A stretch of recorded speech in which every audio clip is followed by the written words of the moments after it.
Hello everyone, welcome back to Rev Masters, and it's that time of year again. We are at the British Motor Show where we have got so many incredible cars to show you guys. We're here for all 4 days.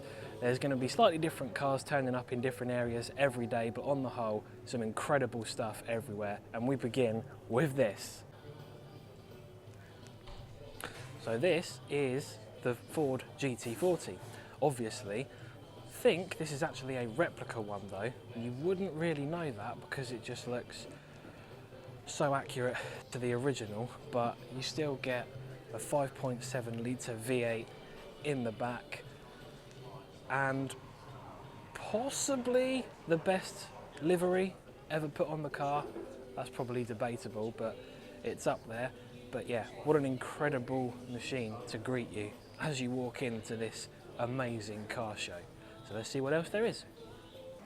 So the nice thing about having a display car at the British Motor Show is that we get to get here early, which means the hall is very empty, which means we have more space with less people around to show you things like this. This is the BMW M5 E28, old school 80s BMW. We love to see it. You've got that timeless, boxy look, but it just somehow really works. The boxiness of it, the almost BMW's own style of BBS wheels, you could say, or very similar to the BBS wheels. You come round the front, you've got that angled inwards front grille, the iconic kidney grills at the front, back when wipers on the headlights were all the rage. But I think my favourite part of this car, very unique characteristic, is round the back you had the slightly off-centred twin exhausts. As I say, a great characteristic of this car. If you look at BMW styling back then to what it is now with the new M2, personally, there's no comparison. That's great. This, yeah, BMW styling recently has been very controversial. I'm personally not a fan. You might be, but hey. So among these rather plain Audis, we have one that's really not plain at all. The A2 Quattro in full rally spec. 500 horsepower, 3.1 seconds to 60, which in the 80s was absolutely rapid. Considered one of the fastest rally cars of all time. You've got the rally, they're not lights, are they, Sam? I nearly said lights then. Well, basically. Yeah, little essentially. Adornments. Yes, adornments, that's a good word. I love it. And you've got the dining room table rear wing at the back.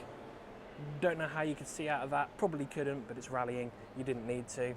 And another fantastic livery. I know we said that Ford GT40 had one of the best liveries ever. I think this might have as well, so I don't know. We might have to do a video in the future of some of the best liveries ever put on a race car. What do you think? Okay. So when you film at a car show across 4 days, things tend to move around a little bit. This was outside the other day. They've moved it in here. Plymouth Roadrunner. We've gone from classic rally car to classic muscle car, and everything about this just is so reminiscent of the 60s. The long, extremely wide body the muscle cars had, the 5-spoked chrome wheels with the super thick tyres, obviously big block V8 under the bonnet with a bonnet scoop that rivals the current Dodge Hellcat. I don't know how well, chrome everywhere. Yes, I don't know how well it shows up on the camera, but outside it looked black somehow. Under the light in here, it's a very deep purple kind of colour. So I would imagine if you were to do a burnout next to a river, you'd be producing quite a lot of smoke on the water. And it has the best feature on any car, side pipes. And Sam's favourite feature, the horizontal speed monitor. Did I lick the quarter? Sorry. Who doesn't love a horizontal speedo? Indeed. And side pipes, and just the size presence of such a big thing. Love it. So much merch is unbelievable! Ash, there's so many electric cars. So why are you wasting your battery filming them? That's a good point. Onwards. And here we have MG's brand new electric sports car. Don't be put off by the fact that it's electric, because we actually think this thing is quite an interesting little car, and how many bits of other car seem to be in it. Especially from the side, it's very Aston Martin-esque, particularly with the gills coming out of the front wing. And at the back, it splits in the middle, very reminiscent of the split chrome bumpers in the olden days. But what was it you were saying, Sam? This car looked a little bit like a fish. A little bit like a fish. We couldn't decide what fish exactly, and we still can't. Despite Google existing, we didn't actually be able to Google it. But if you want to at home, decide what you think this looks like. And here we find ourselves at the Craftsman. Very appropriately named. It's just a tribute, basically, you know, to all the engineers of the past. It is. The whole idea is that it is handcrafted. There's not a huge amount of information on this, but it is chrome, and old school building cars. Every detail visible. Almost like, what was it you said yesterday? An Excalibur sword. Yeah. For the handbrake. Can't see it much, but the gearbox is right there. You're straddling it as you're driving. It's just pedals either side, which is quite a funny aspect. But you can see how everything works on this car, because it is a craftsman's thing. If you go down towards the suspension package all here, it's just so basic and yet complicated at the same time. I love the exhaust. Comes out the engine bay, runs all the way down the side of the car, goes up behind the driver. Not to mention we've got the fuel filler.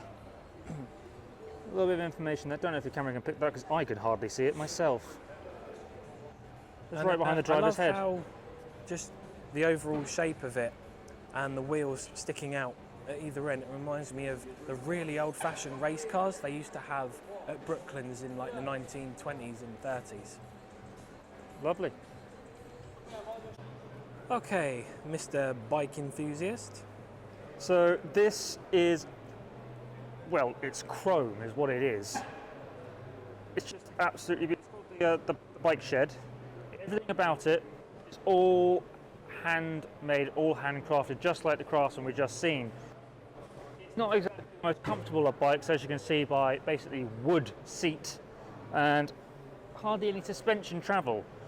But that's not what it's designed for. It's designed for showing off. Everything about it, this is the little fuel filler cap just here. It's just like a little horned devil, just a little twist and comes up, stars like a sheriff. Everything about the way the brakes work is not the same as a standard bike. It's sort of the gearage of how the bike is meant to stop. I don't think the cameraman can get a shot here of the way everything is spun round, metal that is wrapped around itself.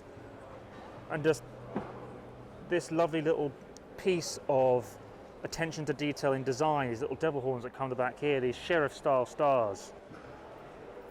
Huge sort of off-roading tyres that you would find on sort of like a mountain bike for everything like for normal bicycles. And I love how the exhaust sort of reminiscent of like a trumpet to me.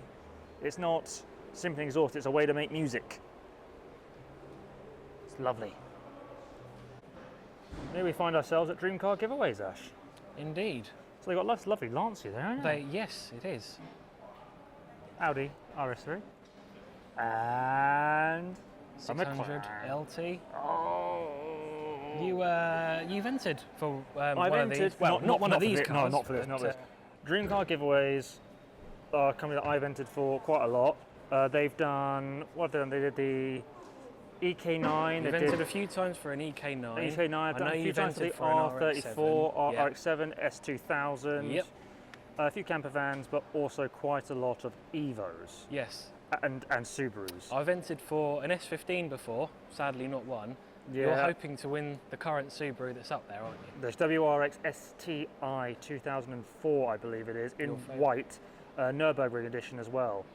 Oh, it looks lovely, white wheels, just such a good, sexy car. But guys, check out Dream Car giveaways for your chance to win a possible dream car like this Lancia, this McLaren, and this black Audi. Well, it's something a little quirky. It is. This is an automotive charity that actually raise money for, well, to help people with cost of living and whatnot. They do sort of road trips around Europe. Really fun, quirky idea. It is.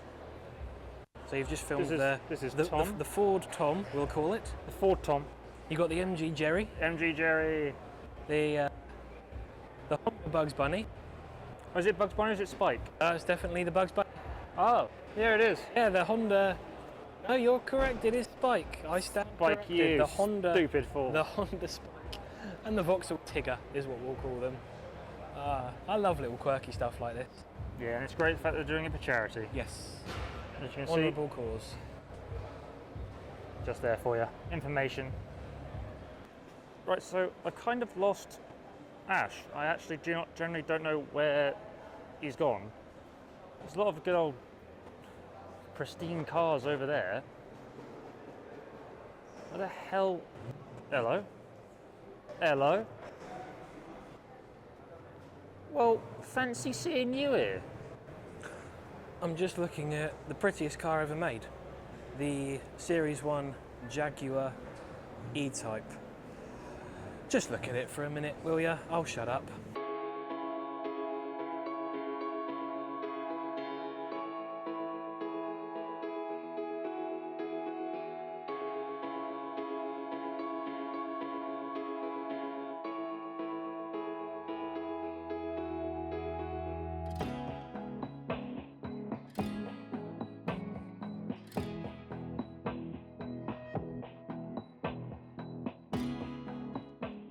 Tell us just a little bit about it. So Series 1, as I say, Roadster, obviously. The best spec you can have one of these. This one has the 4.2 litre engine. However, due to there being no information on it at all, and the fact that the bonnet obviously isn't up, I can't tell you if it's the straight six or the V12 version, but it's the 4.2 nonetheless. Chrome bumpers, elongated bonnet, the spoked wheels, it's gorgeous. Yep. And one of my ultimate dream cars, if I'm perfectly honest. I absolutely adore these. So one day, if I'm ever rich enough, I'll be driving around in one of these. Maybe you'll see him.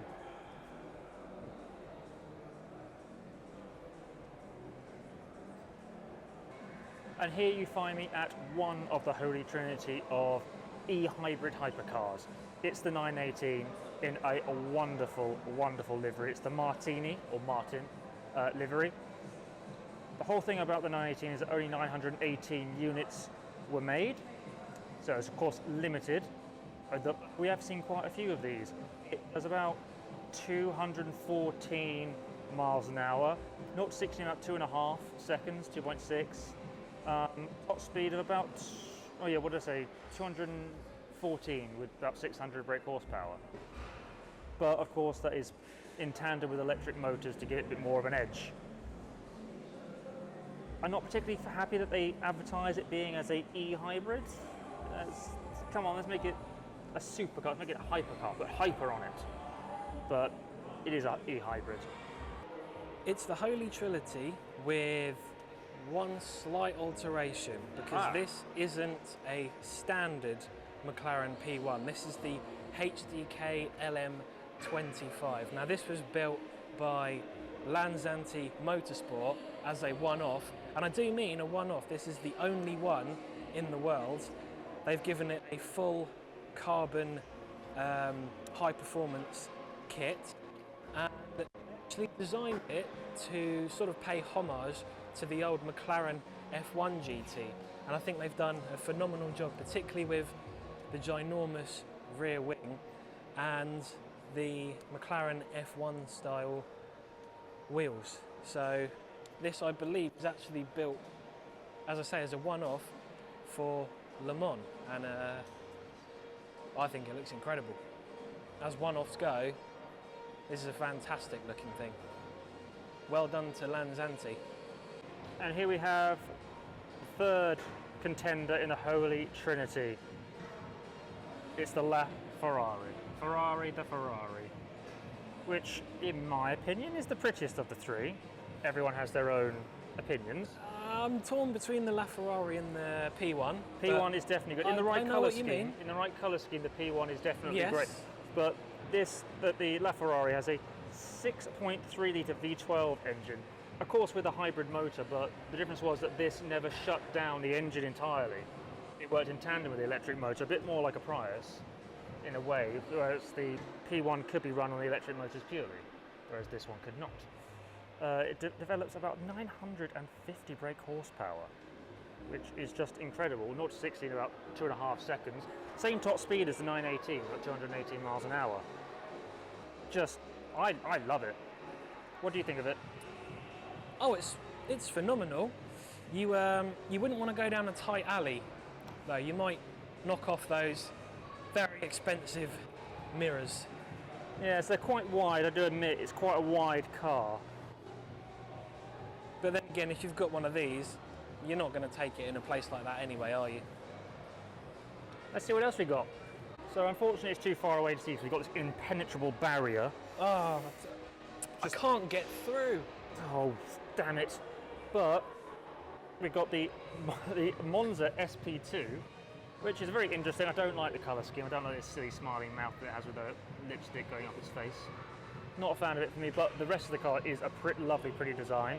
Unfortunately, I can't read that plaque because it's too far away from my eyes. But next to it, we've got the lovely, legendary F40 Competizione version.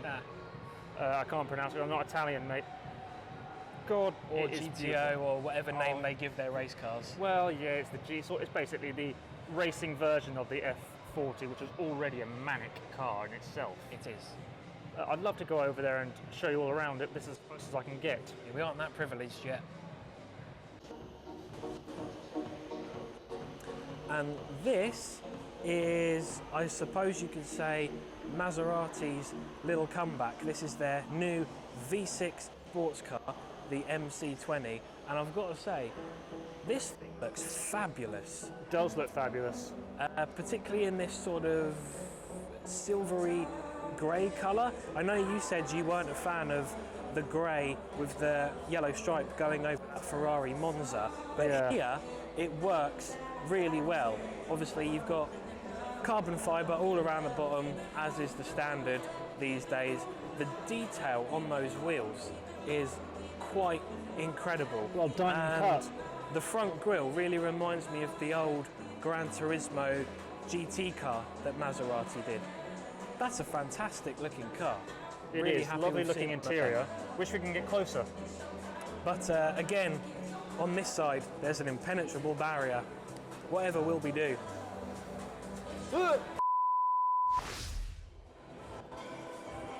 So the Aston Martin V12 Vanquish Zagato Volante. That is quite a mouthful, but then again, this is quite a car. Astons have always been some of the prettiest sports cars on the road. This one is no different. This is actually one of only 99 made, which probably explains why it will set you back about £380,000. The addition of the carbon fibre, mainly on the bonnet vents and on the wing down the side just above the Z badge for Zagato, and the fact that the Aston Martin badge is now got a red background as opposed to green. All these nice little features that make this Aston feel a little bit I don't know, I suppose you could say more special than a normal one, Yeah, I guess. But what a great car. Okay, Mr. Ferrari man, despite the fact you're wearing my Lamborghini hat and wearing a McLaren t-shirt, you have a little bit of an issue now, don't you? I do. So this is the Ferrari 458 Speciale 4.5 litre V8. I not have a problem with that, I have a problem with its design, its styling. A 458 was beautiful, it is beautiful, it's a work of art. This, I know it's in race trim, but what they do with the Speciale versions of like the 430 and the 360 is they put this stripe going down the middle from these two vents in the nose. The 458 had a lovely bonnet going along, and they completely changed the front end. They've taken out the little moustache bits which deform at speed, and they've made it narrower. They put these fins on the side were always sort of there, but the back end is a completely brand new back end compared to the 458 Italia and the Spider. They had the traditional iconic 3 exhaust poking out the back. This doesn't. It has exactly the same rear end, as far as I can remember, as the other Speciale versions, race versions. And I don't like that because it's changing what the 458 was into something brand new. 458. It's all right having a race going version of it, but don't call it 458 in my opinion. Here we find ourselves at an 812 Superfast, but this is a special 812. It is the Competizione, I'll try and pronounce it properly, I don't have to read it, Apatera. So this is a convertible version of the Competizione, which is already a very, very fast and expensive 812. But hopefully you can see it properly in this light, because it is a very deep red compared to the normal Ferrari Rosa. This particular one has 819 brake horsepower, top speed of about 2.8 seconds. No, sorry, not top speed, top speed of 2.8 seconds, how about that? I love that. 0 to 60 of 2.8 seconds. Top speed of about 211 miles an hour, which yes is slower than the hypercars over there, the e-hybrids, but the way this delivers its power is completely different. They have the electric motors on probably all 4 wheels normally.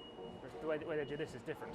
Well, the e-hypercars over there, they're more about just pure speed and performance. And yes, this is about performance, but at the end of the day, it's a GT car. It's a GT car, and it's a powerful madman. Because this came from the F12 Berlinetta, which was a monster to drive. Everyone who ever owned one said it's very fun, but it's very difficult to drive. This was A, smaller, and B, easy to drive. Want an easier to drive Ferrari? I suppose maybe in a GT car. I'm going to tell you something about this that I do not like. It's this carbon strip along the bonnet. Now there's a normal 812 over there that has been wrapped, and what they have is a different colour strip going across the bonnet, which stops at about here on the wheel. This is of course all to do with downforce. But if you look at other cars like the XJ220, they have slots going along to make it look like it's part of the bonnet. It's a little rippling effect like gills on a fish or something like that. This looks like they've just gone, oh, cut a bit out, stick a bit on. Doesn't feel right to me. I actually quite like it. Well, you're entitled to that. You're wrong, but you're entitled to that. Where are we, Ash?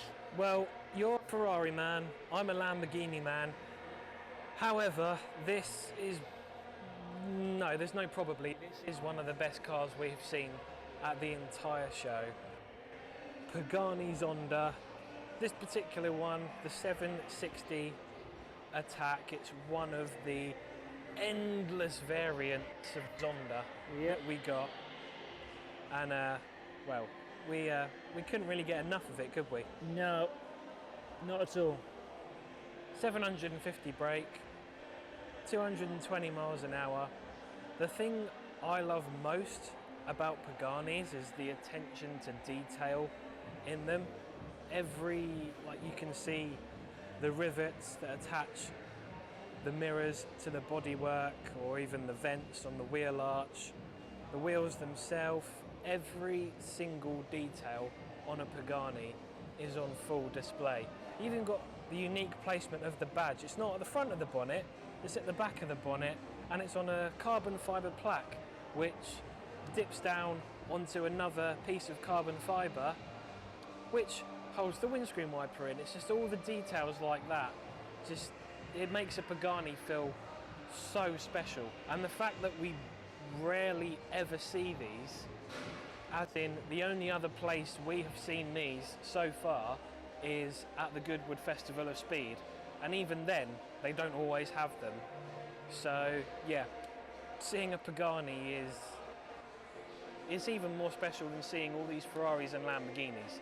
To be perfectly honest, this is an incredible machine, and yeah, I think we can both agree, Sam, this is a genuine contender for the best car at the show. Best, yes, I would say definitely up there for best car in the show. Let's see what we got outside. And now we move outside. Outside into the supercar paddock, all stuff that you've probably seen before. So let's give you a quick walk around of what's here.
So I know we said most of the stuff in the supercar paddock is stuff you've seen before, with the exception of this, the brand new Lamborghini Revuelto. Now this is essentially the replacement for the Aventador, I guess. That particular one's owned by Mark McCann, who happens to be just there. But this has got the naturally aspirated V12 engine mated to a hybrid electric system, 1,000 brake horsepower from a Lamborghini. I knew we'd get one day, and I think this particular Lamborghini, it's got to be one of the best looking.